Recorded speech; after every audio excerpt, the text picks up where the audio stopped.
Halo, assalamualaikum warahmatullahi wabarakatuh. Welcome back di YouTube channel aku.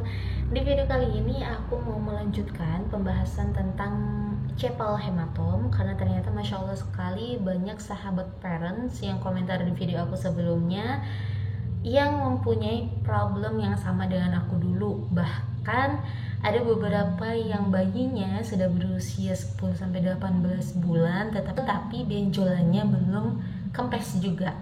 Jadi di video kali ini spesial banget untuk sahabat parent yang sudah komentar di video aku dan juga untuk teman-teman parents lainnya. Seperti biasa jangan lupa untuk subscribe dulu channel aku supaya aku semakin semangat untuk buat video-video baru lainnya, dan pastikan kalian aktifkan tombol loncengnya supaya tidak ketinggalan info terbaru dari aku. Happy watching! Di video sebelumnya sudah aku jelaskan sedikit tentang cepal dan caput yang kedua-duanya ini terjadi karena adanya trauma pada saat proses persalinan.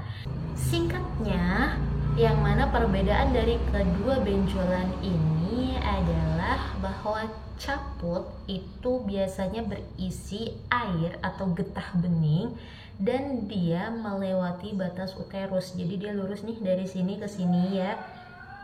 Nah, sejajar dia merata. Jadi melewati tengkorak tengah kepala.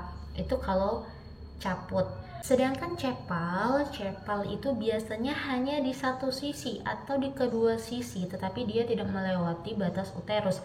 Nah, kalau kasusnya di anak aku, itu benjolannya ada dua, yang satunya di sebelah kanan dan ada juga yang di sebelah kiri. Tetapi benjolannya itu tidak melewati batas tengah ini ya, sahabat parentsnya. Jadi dia hanya ngebenjol gini nih. Nah, yang satu ini cenderung lebih tinggi dan yang sebelah itu kecil. Nah, untuk cepal ini dia berisi darah ya parents, tapi parents nggak perlu khawatir banget karena sebenarnya cepal atau caput ini bisa hilang dengan sendirinya. Hanya saja durasi waktunya yang berbeda-beda, ada yang lama, ada yang sedang, ada juga yang cepat gitu, tergantung individu masing-masing. Nah, untuk sahabat parents yang belum nonton video aku sebelumnya, bisa cek dulu video aku supaya kalian tahu bagaimana tips-tips yang aku coba lakukan untuk membantu proses penyembuhannya sedikit lebih cepat. Oke, sekarang kita akan menjawab pertanyaan dari sahabat parents yang udah komentar di video aku. Oke, di sini aku mungkin nggak menyebutkan semua komentar yang masuk ya, tetapi aku rangkum aja inti dari pertanyaan sahabat parent yang sudah komentar di video aku. Nah, di sini ada yang nanya dari Kak Wahyu Waloyo, Mbak, kalau cepal itu hilangnya sekitar 4-6 minggu ya? Itu hilangnya sendiri apa dengan diolesi salep gitu? Baik, kemarin sebenarnya ada juga yang komentar di video aku dan beliau sempat menyepil produk atau nama dari salah satu salep yang itu direkomendasiin oleh bidan yang menangani proses persalinan dia. Jadi ini juga ilmu baru buat aku, siapa tahu nanti kalau misalkan kejadian lagi aku bisa juga nih nyoba produk yang waktu itu sempat di-spill sama salah satu komentar yang ada di video aku.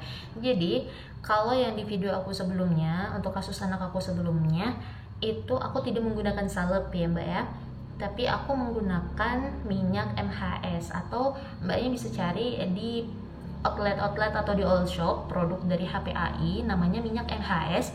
Itu banyak banget manfaatnya, mbaknya bisa coba, siapa tahu itu cocok juga untuk anaknya. Terus ada juga yang tanya, anak saya ada benjolan di sebelah kanan, benjolannya pas baru lahir tapi sekarang sudah mengecil, apa itu bakalan hilang nantinya?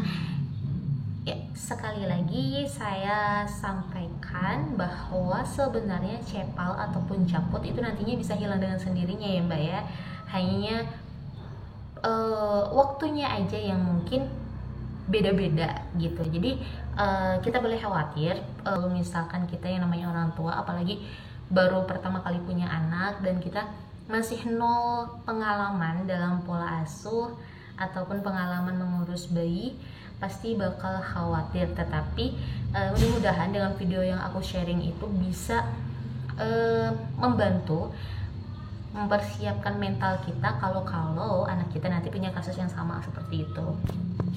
Dan ada juga ini dari DM Yusuf Channel. Ini agak terharu sebenarnya aku, karena Kak DM Yusuf Channel ini juga salah satu konten kreator dan subscribernya juga sudah banyak, tetapi komentarnya mampir nih di video aku. Jadi agak bangga juga ya, ada salah satu YouTuber juga yang komentar di video aku. Baik, kalau Kak DM ini dia tanyanya, kalau sesar apa sebabnya ya bun? Bayi aku ada benjolan di sebelah kiri, sekarang usia 1 bulan. Sebenarnya aku agak takut untuk menjawab, maksudnya karena aku juga bukan dari basicnya bukan di medis, jadi aku hanya menjawab sesuai pengalaman aku dan yang aku tahu ya, dari aku sharing-sharing dengan beberapa tenaga medis. Sebenarnya untuk sesar yang proses persalinannya secara sesar itu sangat-sangat jarang sekali terjadi benjolan di kepala ataupun cepal dan caput. Tetapi ada beberapa kemungkinan bisa terjadi juga. Kalaupun toh terjadi, itu bisa jadi salah satu faktornya adalah berat bayi yang cukup besar. Mungkin ketika dia mau mencari jalan keluarnya nggak dapat, terus kepalanya ini membentur bagian-bagian tubuh ibu yang ada di dalam, akhirnya terjadi benjolan itu. Tapi mohon maaf juga kalau misalkan jawaban saya kurang tepat, mungkin sahabat dari teman-teman medis melihat video saya bisa membantu untuk menjawab. Kalau kemarin saya coba tanya-tanya ke teman yang kebetulan bekerja di medis juga, bisa jadi karena berat badan bayi yang besar dan kesusahan untuk menemukan jalan keluar ketika mau persalinan, akhirnya terjadi benjolan. Hampir rata-rata yang nanya di sini itu kayaknya nyembuhin benjolannya pakai apa ya kak ya, terus kira-kira tuh nanti bisa hilang sendiri atau enggak. Kemudian ini satu hal yang penting juga yang perlu saya sampaikan ke sahabat parents, bahwa untuk cepal itu kadang ada yang dia munculnya ketika bayi keluar dia langsung muncul, ada juga yang dia munculnya beberapa jam setelah bayi lahir. Jadi kalau misalkan menemukan yang kasusnya seperti itu, sahabat parents juga jangan terlalu khawatir, tetap relax, kita tetap harus relax, tetap harus tenang, karena biasanya kan kalau tua baru menjadi orang tua, maksudnya itu suka gerusuh ya, suka terburu-buru gitu, terus khawatir banget gitu. Tapi mudah-mudahan setelah melihat video ini bisa menambah wawasan sahabat parents di luaran sana. Jadi benjolan di kepala bayi itu bisa kelihatan setelah bayi itu keluar langsung atau beberapa jam setelah bayi itu lahir ya. Jadi jangan terlalu kaget gitu, bisa langsung konsul ke bidannya ataupun ke dokter yang menangani proses persalinan kalau terjadi hal-hal seperti itu. Nah, kemarin juga ada yang tanya ke saya, kak bayi saya sudah berusia 10 bulan atau 11 ya, pokoknya lebih dari 10 bulan, tetapi benjolannya itu belum mengempes dan sekarang benjolannya mengeras. Ya, baik sahabat parents, pesan dari aku, kalau seandainya benjolan di kepala bayi sudah masuk 3 bulan atau sudah 3 bulan tetapi belum kempes juga, saran saya sahabat parents bisa langsung menghubungi tenaga medis terdekat atau bisa langsung konsul ke dokter anak. Karena kalau saya dulu sempat disampaikan oleh dokternya, kalau misalkan nanti 3 bulan ini benjolannya nggak kempes, maka langsung bawa ke rumah sakit, nanti akan dilakukan penyedotan darah gitu.